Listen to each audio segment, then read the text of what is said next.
What's up, guys? Jay Zhang with you here with Against the Grain and Zhang Nation. We're going to do a segment real quick called The Delusional and the Rational. Because, I like psychology. I'm a psych student. I'm working on a psych degree and all that good stuff. The Delusional is going to tell you about the Cincinnati Bengals and what they're capable of still doing at this point in the season. Tell us. So, basically, we played Minnesota. Their defense, they like to blitz a lot. They blitz the most. So we're gonna and before the season I predicted 15-2. You have to lose one to go 15-2, don't you? The math on it. So I'm thinking Jake Browning is gonna Joe Burrow's gonna give Jake Browning superpowers. Is what's gonna happen. I'm being serious, by the way. Energy's gonna rub off on him. Jake Browning. He's gonna go out there on Monday night against another good defense, the Broncos, on the road, and he's gonna throw for 400 yards, and we're gonna win the game. That's what's gonna happen. And now the rational. The Bengals were never a 15-2 team when we had Joe Burrow a few weeks ago. We went 2-0, and the last several years, we went 0-4 typically to start the season. So, yeah, we had our foot up. It means we had a good chance of going, 12-5, 11-6, something good like that, going to the playoffs, of course. After that ass whooping that we got, 48-10, dude, we might go 500, a little bit over 500. We might go 9-8, man. We might. Thank you for this segment, for listening to this segment of the delusional versus the rational. However, in other sports, the Indiana Fever, they've made it to the Final Four. They made it to the finals. And they did that without Caitlin Clark. They did that without Sophie Cunningham. They did that without 5 different players. And they made it to the finals. And just the other night, they got a nice win. They got a nice win off in the Final Four in the best-of-5 series against the Las Vegas Aces. But that was the other night. Tonight, they got smashed. And it really, really sucked. So they'll be back in Indianapolis playing in a couple of days. And, man, I hope it's a little bit better there than it was tonight, because it was tough tonight. Over 20-point deficit, man. It was, woo! That and the Reds, congratulations, are in the playoffs.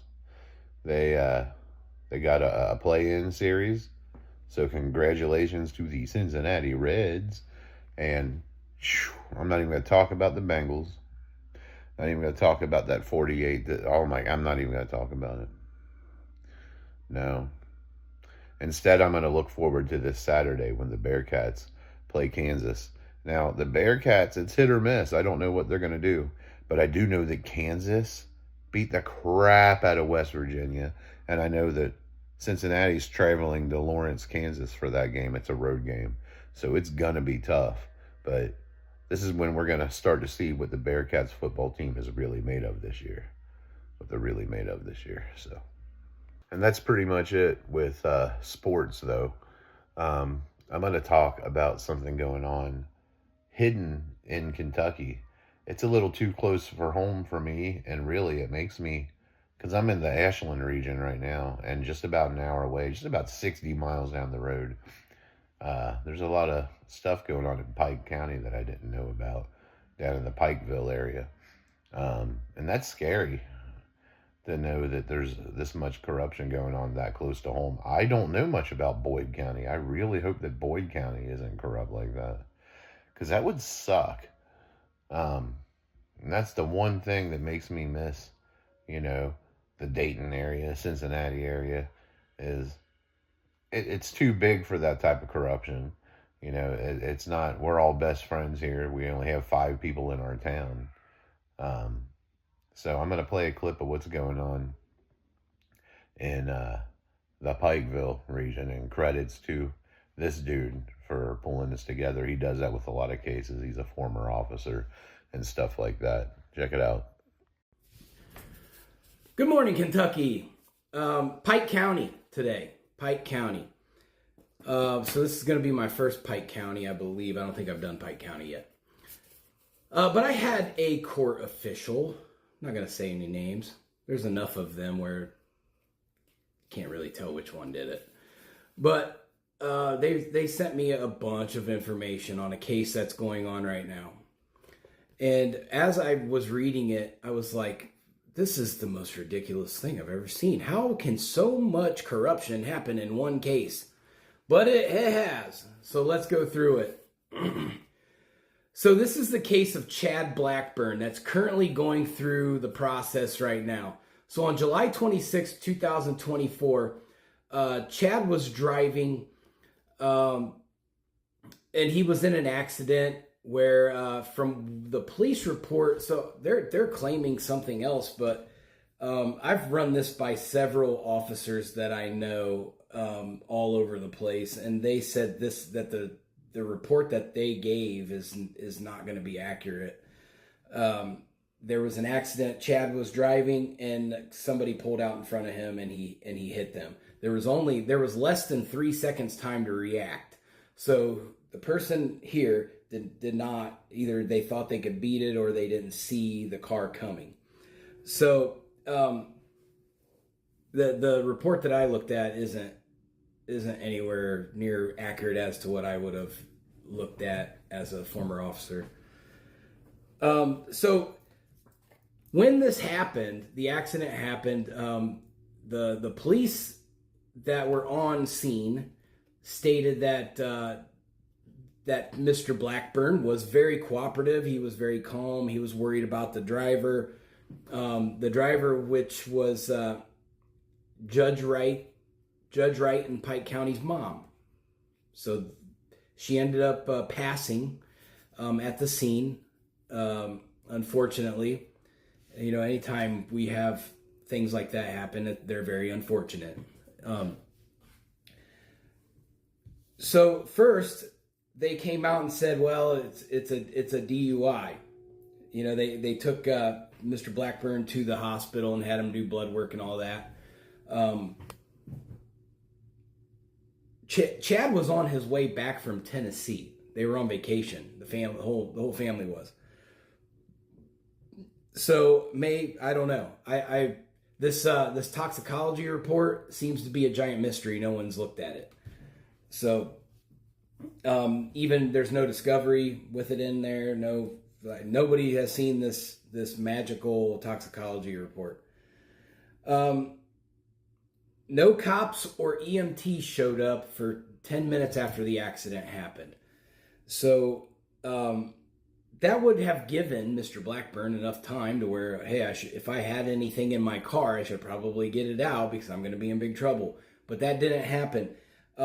He admitted to the officer, he said, hey, I have a THC pen on me. So the officer said, thank you for your honesty. I appreciate that. But after he gave the blood samples, and then they came back and they arrested him for manslaughter. Okay, I don't see anything wrong as of yet. The manslaughter charge is typical in a situation like this if they were to find him at fault. So, so far that's not out of the ordinary totally. They'll plea you down from that manslaughter charge depending upon the details of the situation. Then they came back. Naturally, none of the cops there have body cams. Until they went through the car again 2 days later. They had body cams on. And then they found 6 grams of a blue powdered substance, according to the report. He only had gas money on him. We have no proof that the Miranda rights were given. They said, we'll take the cop's word for it that he gave them.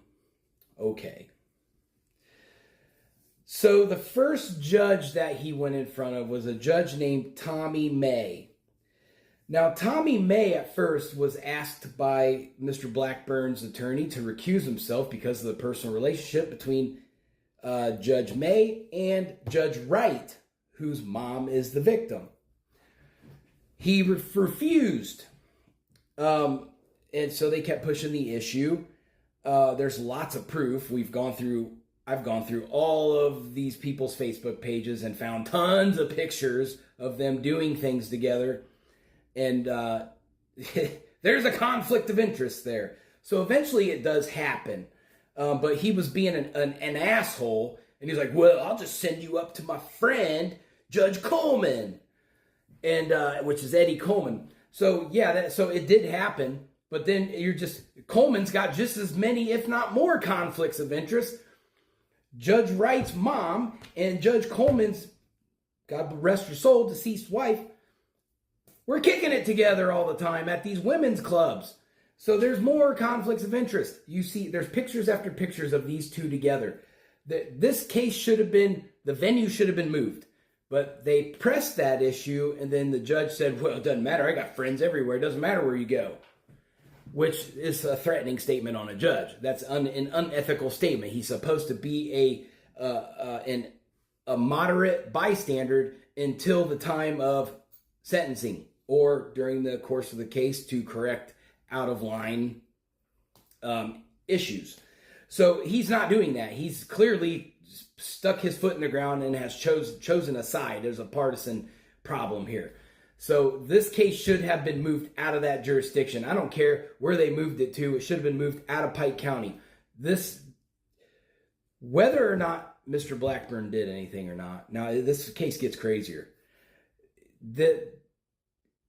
This should not, for him to get a fair trial, which is part of his due process, this case needs moved out of the county, period. I don't understand why either of these judges want to do it. Well, I know why they want to do it. They want to smack this guy pretty hard for getting into a car accident. So his first lawyer, Susan Van Zant, Mr. Blackburn's, she didn't do anything for him. She ended up selling him up the river, was trying to get him to take a deal. They had to fire her. So after the case goes to Eddie Coleman, they try to say, well, this is his second offense of a DUI. So they know this guy has a crystal clean record other than this situation. The family had to go and get his criminal record pulled just to show the judge, like, hey, you're just making stuff up at this point to try to stroke our son. And so they had to do that. Well, then he was like, well, the bond's not coming down anyway, so what? We already couldn't pay the bond. It was $500,000 cash. They raised it up to $1 million on him, and he still couldn't pay it. Like, you're supposed to be able to get a reasonable bond. That's not reason. They couldn't pay the $500,000. What makes you think they're going to pay the $1 million? So after the family proved that, Judge Coleman he's friends with the family of the victim. So Judge Wright has been very vocal and very manipulative in this whole thing. And I don't like doing it because his mom was the victim. But why does he have to be so vile and evil? He's made threatening, every time this source told me, said he's definitely trying to make his presence known against the family. So the first they offer him a deal of 30 years, and Chad and Mr. Blackburn, he accepted it. And then later they told him if he didn't accept it, he was going to get the death penalty. They upped his charges to murder, vehicular manslaughter with a DUI, and like several other like smaller charges from there. So that's when this guy's looking at, they're threatening to give him the death penalty. Come on, man. There's no capital offenses here. The kid has no record. You're not going to get the death penalty out of that. So it just shows the dirtiness that they're willing to play to try to trick him into taking this 30-year deal. He went back to court, changed his plea, said, I'm not going to plead guilty. Sorry. I didn't do 30 years worth of damage here. And that's his right. That's his right to say, nope, I'd rather go to trial and test my luck. So Judge Wright's family got mad. The judge stopped everything, called all the Judge Wright's family in, which they weren't there at the time. There's just a lot to this case, and I haven't even I haven't even gone through most of it, but there's that. There's a lot of corruption going on here. I'm gonna pay close attention to these judges. I'm out. Peace. Hello. Hello. Testing the old mic out, trying to get it working again. As you can see, Microphone. I don't have it on anymore. Microphone. I'm going to close this podcast, but I'm going to leave you with some a sound bite of a song that's going to be released. I'm on it. It's like a Bone Thugs and Harmony style song. I don't do a lot of that rap these days, but I still come out of hiding every now and then, and I did one not too long ago with my boy Carlo Zagatti, and he's also got his dude Perf on it with us. I'm gonna play a sound clip of that to end this thing. And it sounds pretty good. Is anyone home? Hello, hello. She's losing it, man. I'm gonna go ahead and play this clip, and then I'm gonna end it. I got some workouts to do, some Tai Chi to do, mate. Talk to you soon. Take care, stay safe, and God bless.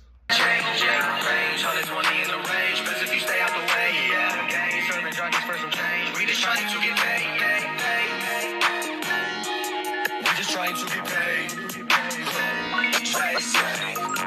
here in Northside, we do the rock ride. Got one in the chamber with your name written on it. Tonight, I might let my Lego spray. Tell you, every fucking night. I tell you, the law of the neighborhood is kill or be killed.